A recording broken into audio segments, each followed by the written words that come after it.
Hello, everyone say hi to Jessie. Welcome. Yeah. How you guys doing? We're doing great. How was Canada Day? Didn't that just happen?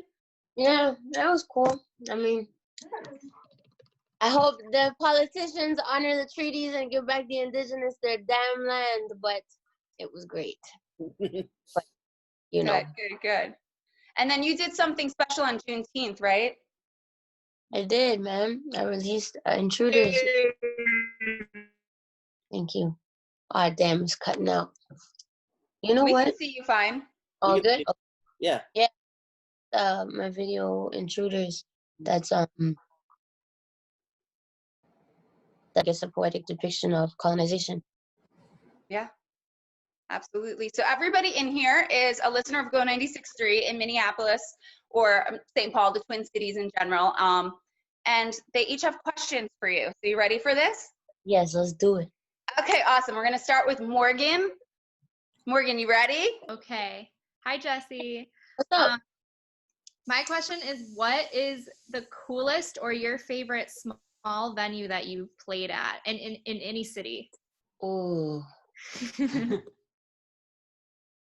Honestly, probably the first time I crowd surfed, and it was somewhere in San Francisco. And I can't remember the name, but the reason I remember so vividly is because my boys, friends were all like, "Yo, you gotta do it," because I've done it, and I'd never done it. I'd never crowd surfed, and for a few shows, this is the kiddo tour. This is the first tour, and for a few shows, like they'd always try to psych me up before the show, and I'd be like, "Yeah," and then at the end of it, I'd be like, "Nah, I was too scared." And that venue had a massive sign that said no stage dive. So naturally, we had to do it that day just because it had a massive sign. And that's the first time I ever stage dove, and I loved it. That's awesome. Yeah, it was lit. That sign was the best. That sign was like a sign that I needed to do it. I love it. Thank you, Morgan. Sarah, you're up next. What question do you have for Jessie? Jessie, so Hey. As a fellow Latinx woman and just a person of color, I know that it's really important in whatever field you're in to find a mentor or someone to lift you up and really lead you on a path you might never have gone on before. And so I just wanted to ask you, during your journeys and all of the stuff that you've overcome and you've spoken out against, is there a mentor in your life that you can remember that really just stood out to you and really helped you through your journey?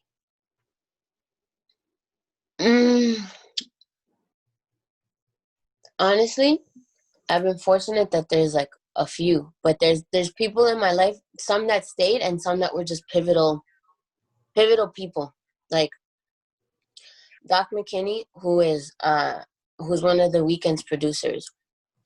When I was like 18, I used to shoot videos of like me playing the guitar at my crib, and then I'd post them on Twitter, but I would do everything I could to try to get eyes on them from artists I wanted to collaborate with. So I would add The Weeknd, I would add like artists that I admired, but I would also add their teams. But I would do clickbait. So I would be like, The Weeknd kissing a stripper, like some shit like that. And Doc McKinney ended up seeing one of them. A mutual friend ended up putting us together, and we became friends. And when I was stagnant because my community of musicians was in Toronto, and I didn't really know anybody in Florida like that. And at the time, it was a lot of like EDM and shit kind of popping, so it wasn't conducive to the kind of music that I was making. And I was complaining on a Skype call to him. I was like, producers are taking too damn long to send beats. Everybody doesn't move like they're passionate, and it was hard for me to understand that like just people are wired differently. Some people go full everything, and some people have one foot in and one foot out. For whatever reason, sometimes people have to do that, you know? Mm-hmm. Like they have to support a family, so they can't give it. I understand. I was just so focused that I didn't understand. And so I was complaining, and he said to me one day, he was like, "Are you done?" And I was like, "Yes." Like, am I done complaining? And then he was like, "Jessie, this changed, this altered the course of a lot." He was like, "You need to do what you can where you're at with whatever you got." And I said this in interviews before, but it's because it's one of the most important lines that hit me, because it kind of altered me. I was like, yo, that's right. He's like, if you're waiting for producers, learn how to produce. So I started Googling on YouTube how to like produce on Logic and stuff, how to use samples and all that. And then I reached out to a friend who had a friend. Like I reached out to of mine in high school who had a friend who had a camera in Florida. And that same day, because I got so motivated from that conversation, and I was like, let's go shoot. So we shot. And then since I wasn't paying him, I was like, if I'm not paying him, he's going to take forever to edit. So I was like, just give me the footage. I'll edit it myself. And then when I got home, I was like, the same sentence was in my head. Do what you can where you're at with what you got. So I was like, all right, I'm just going to Google how to do it. So I went on YouTube and I spent 48 hours learning as I did it to edit on iMovie, to edit this shitty little video. And that video, I then went on Facebook and I looked up, you used to be, I don't know if you can still do it, but you can put in a radio station. And sometimes when people say my affiliates get listed underneath. So I would look up production companies, I would look up radio stations, I would look up labels, I would look up program direct, like everything, and just spam and be like, hey, my name's Jessie, listen to my shit. Hey, my name's Jessie, listen to my shit. And one of the people that answered, one of the people that was like, yo, the song's cool, but the video kind of sucks, ended up being one of my managers. And my manager, like currently right now, who's Jessie Reyez, and he's another one of the people that altered my life, because his mentality, like everything I just talked about executing and making sure lines are lined up and relationships, he's like the epitome of that. So then to have connected with him and for him to be part of my team too. So there's a lot of people, but I think that that lesson kind of acted like a little drop that created a tsunami. Awesome, thank you. No problem. Great. Keegan, you're up next. Hello. Hey, Keegan.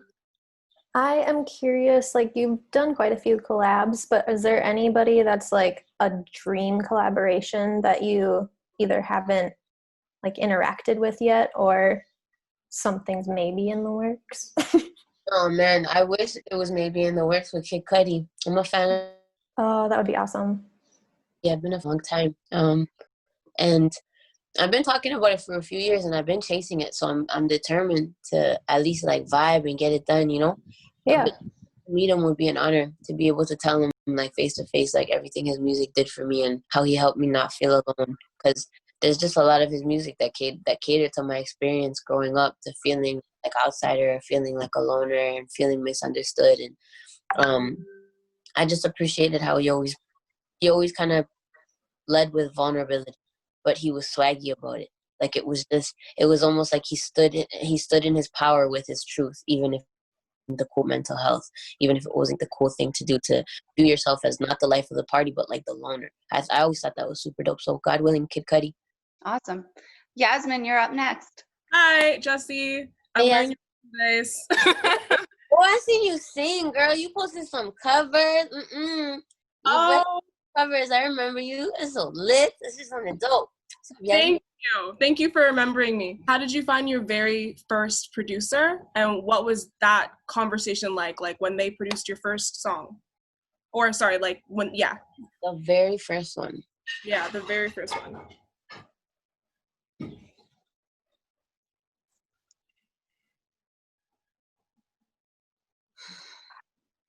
William Hagoyo from Toronto. Dope guy. Colombian. And we linked online because an artist he was working with, who's called Dominican, who was also a Toronto artist, I liked his stuff. And I was like, let's link up. And we linked up, and Hagoyo was there. And then me and Hagoyo vibed. And we were recording in studios. I don't even know how old I was. I was little. Oh, fuck. You know what? That's a lie. It's so hard to think to the first one because I don't want to. The first one I think was me in high school that also did music and had a little setup in his crib. So it was like a closet. It was a closet and like the lamest system you've ever seen in your life with this huge ass computer. But it did the job. So it was just a homie that liked music too and was just messing around. So him and then Hagoyo, but both of those were both recorded in closets, like just closets with clothes as sound padding. Mm-hmm. Thank you. Yeah, but it was just reaching out to people that liked doing stuff I did, like online, and being like, hey, I like your stuff, let's link up. Hey, I like your stuff, let's work. Send me stuff, or like vibe out, or just go meet up, you know? All right, next up, it's Natalie. Hey, Jessie. Hey, Hi, Natalie. what's up? What's up, everybody? Hello. These are my roommates and the dogs, of course. But we saw you in St. Paul, and you were one of the most raw artists we've ever seen live. So we're curious who's the best artist you've seen live from like a raw perspective. Oh my God. There's this, first of all, thank you so much. I appreciate that. I appreciate the love because there's a lot that goes into the lives, like literally practicing with like water bottles 5 years ago when we didn't have enough money to get rehearsal space. So me and the manager I just mentioned, we would just park in a parking lot that had the street lights so we could at least get some light, and I'd have a water bottle and I would just be rehearsing there. But the dopest, rawest artist I think I've ever seen live is this artist named LP. Okay. You know LP? She's bubbling. She's also a writer. She wrote California King Bed for Rihanna. Oh yeah. She's got this song called Lost on You, but honestly, like look up her live performance of Lost on You. Her name is L.P. I don't understand.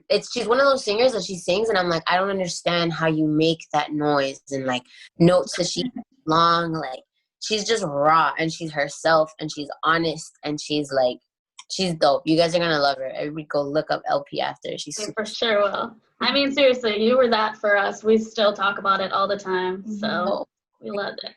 That's sick. Thank you so much. Thanks, Jessie. Awesome. Nolan, are you ready to go? Hey Nolan. Hi. Hold Hey. on. Okay. Hi. So, my name's Nolan. This is my friend Lily. My question for you, actually, so I love the new album. It's so good. My favorite songs are like Kill Us and I Do. For you, what was like the lyrically like the most emotional or like hardest song for you to write on the new album? Probably Same Side. Same Side, Same Side. I definitely cried in the studio. I made that with Scooby. So Tim's actually a producer I work with on Shutter Island, on Kiddo. He produced Def. He produced Hey Goodnight. We've worked a lot, and he's my. It's different kind of when you have that level of intimacy with someone you're working with because he's seen me break down. So it's like second nature. It's almost like it's almost like I feel like I don't have someone there watching me. He's just my friend. Yeah. So he's seen me cry a lot in the studio, and Same Side was one of those that like, we had to just keep going because I kept crying in the middle of the verse. Thank you. Thank you. Bree, why don't you go next? Hi. Hey Bree.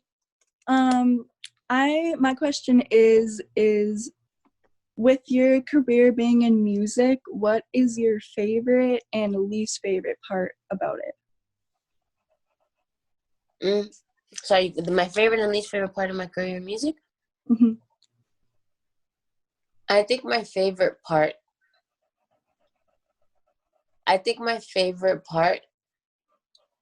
is that since I was a kid, I always said I was gonna do it.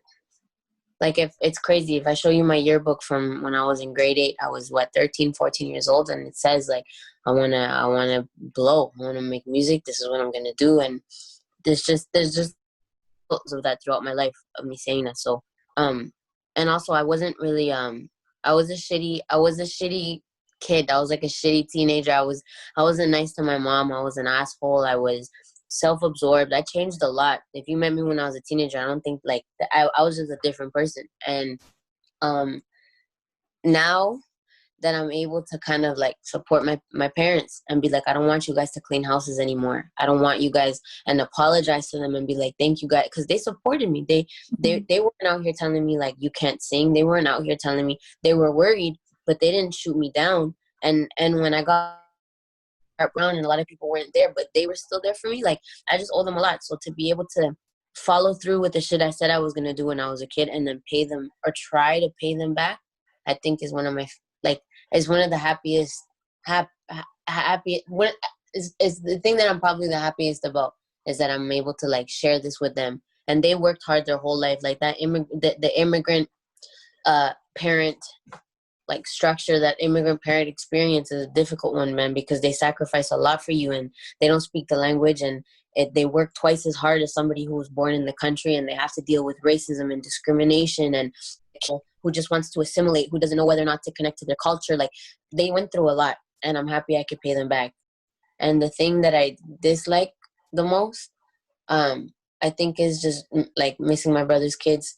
Like they grow up. Oh my God, I haven't seen them in like 2 months, which is like tripping me out, which is crazy. But like my goddaughter, who's my brother's second or third oldest, I guess. I was in Toronto when she was born and stuff, and like I helped raise her. Like I would babysit her every day, so I watched that kid grow. I taught her how to ride a bike, you know. And then the youngest, like the youngest, because I was on tour for a lot of the time that she's been growing up, so I like don't get to see her as much, and I feel like she just like shoots and like doubles in size, and I just feel like I miss a lot with her, and it just hurts me. So like I just miss family time. God damn. I'm sorry. No, it's just hard. I just haven't seen them in 2 months, and they're like my favorite people, so it's hard. But that's probably the most, like the thing that sucks is just missing them. And now that I'm home, I can't even see them, so it sucks. Yeah.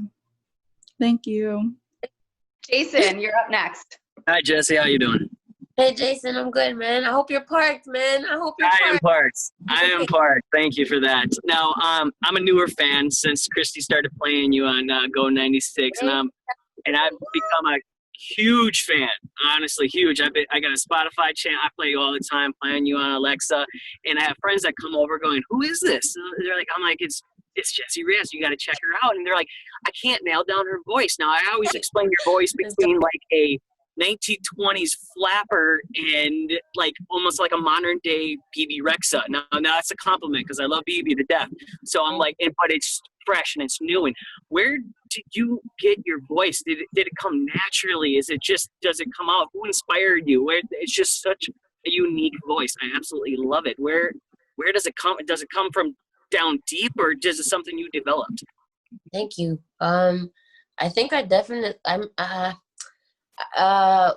when I was like 16, I went for a girl group audition, and I have a concept of theory regarding my voice and pitch and like staying in key in a song. Like I wasn't good at that.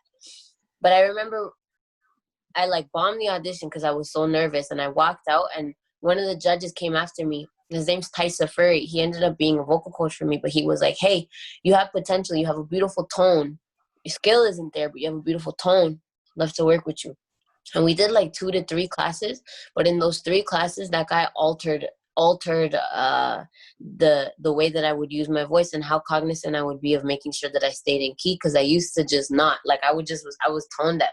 I kept switching keys. And I had to go into my head voice. I was scared to use my head voice, so I would just like switch and go into the lower octave, which didn't make any sense. But he helped me a lot. And also I just listened to a lot of Amy Winehouse and a lot of Otis Redding. Like I listened to Otis Redding. I listened to Try a Little Tenderness like 50 million times. Like I love that song. And then my family's from Colombia, so there's this music from there called cumbia, and it's a mix of Afro indigenous rhythms, and the way that they use their voice is this almost like gypsy effect. Like it's just really beautiful, and I grew up with that. The singing when I was a kid had a lot of that, and I think that's influenced me too. Awesome. Thank you. Thank you.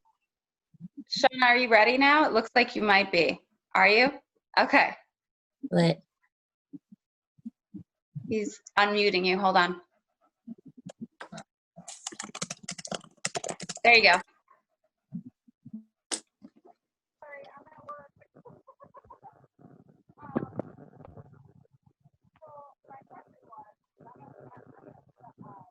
Sorry, I can't hear you.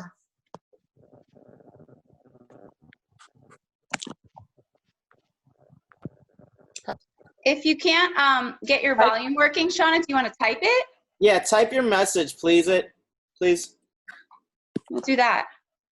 Wade, I can't see you, but you're there. Do you have a question ready?